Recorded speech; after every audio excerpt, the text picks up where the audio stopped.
criminal court issuing arrest warrants for the Israeli Prime Minister, Benjamin Netanyahu, as well as the former defense minister, Gallant. Now, the ICC is charging the two of them with responsibility for war crimes and crimes against humanity in the war in Gaza, including murder, persecution, starvation as an act of war.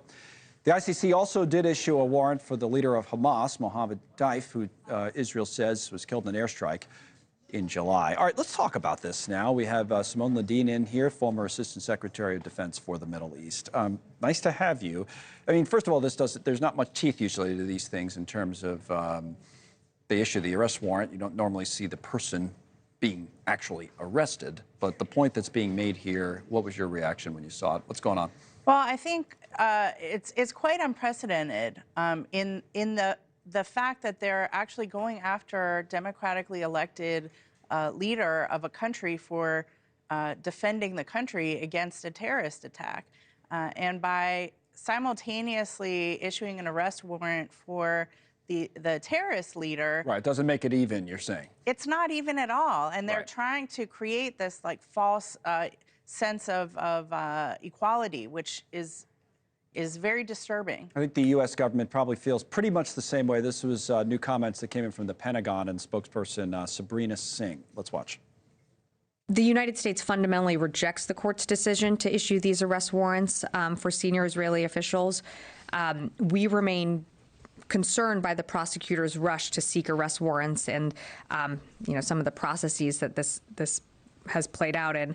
And again, we've been very clear that the ICC does not have jurisdiction over this matter.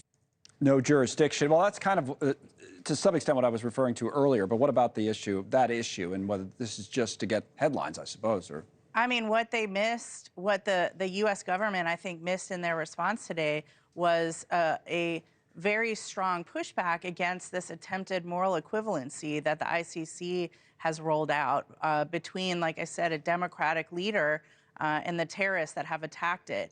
What does this mean going forward for other democratically elected leadership in other countries that are trying to push back against future terrorist activity? I think it's very troubling. We should all be concerned. And I don't think it's just another day in the ICC. I think this is a new chapter, and it's very concerning. The response on social media from the former defense minister who was charged here is that the ICC's outrageous decision will live in infamy. It places the state of Israel, the brutal terrorist organization Hamas, in the same equation, which is what you're talking about there. Today's decision legitimizes and rewards the murder, rape, and kidnapping of Israeli children, women, and men, referring to, obviously, to October 7th. What do you say to people who say that all of that is true, but what about the way Israel has executed this war and the legitimate questions maybe that have been brought up about civilian deaths, even if they don't rise to this level? Should they be dealt with in some other way, or?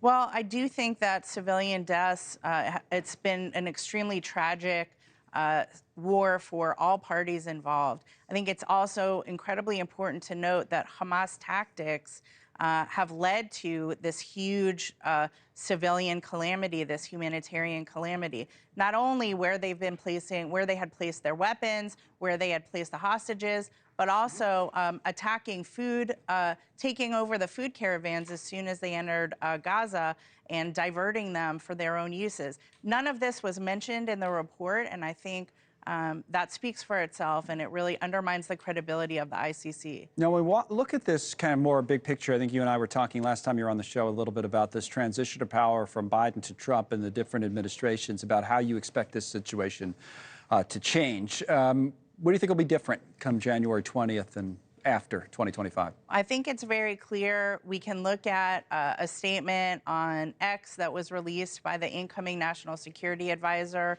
Mike Waltz, saying categorically pushing back against this and also saying things are going to be very different.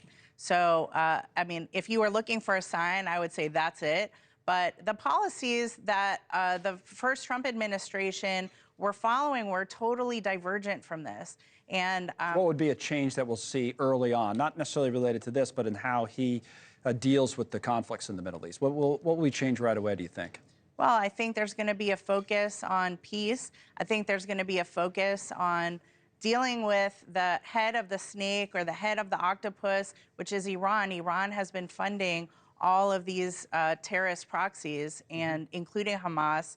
Thanks so much for watching. Just go to joinnn.com to find News Nation on your television provider. And don't forget to click the red subscribe button below to get more of News Nation's fact-driven, unbiased coverage.